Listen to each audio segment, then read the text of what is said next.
Hi everyone. So at about 6 p.m.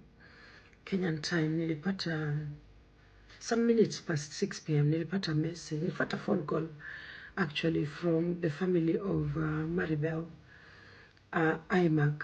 You all know Maribel. So nilipata first of all messages kwa WhatsApp, nilitumiwa messages, and then the family member akanipigia simu akaniambia ya kwamba unfortunately Maribel has passed on. Alafu sasa nikamuuliza ni nini imefanya aka lose maisha yake, na family member kaniambia kwamba it is the same thing that she's been trying to do for a long time. Hiyo ni kujitoa uhai, amejaribu mara 6, and this time round succeed. So I'm really sorry to TikTokers to inform you all that Maribel is no more. May her soul rest in peace. I'm requesting TikTokers at this time to come together to support the family. Okay, whichever way we can support the mom, the sister, the entire family, let us come through for that family.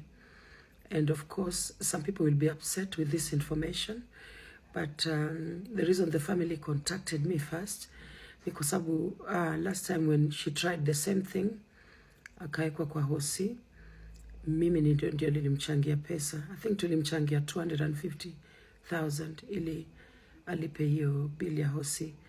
Akajaribu tena, akawa admitted tena, na tena familia walirudi kwetu tena tumsaidie kutoka hosi.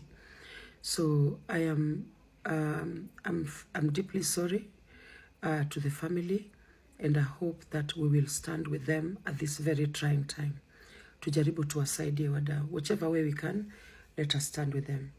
Okay, so for anyone going through any feelings of kujitoa uhai, please get the right help. Get the right help. Okay? Okay, thank you guys so much. This message may be upsetting for some, but it has to be passed out there the right way.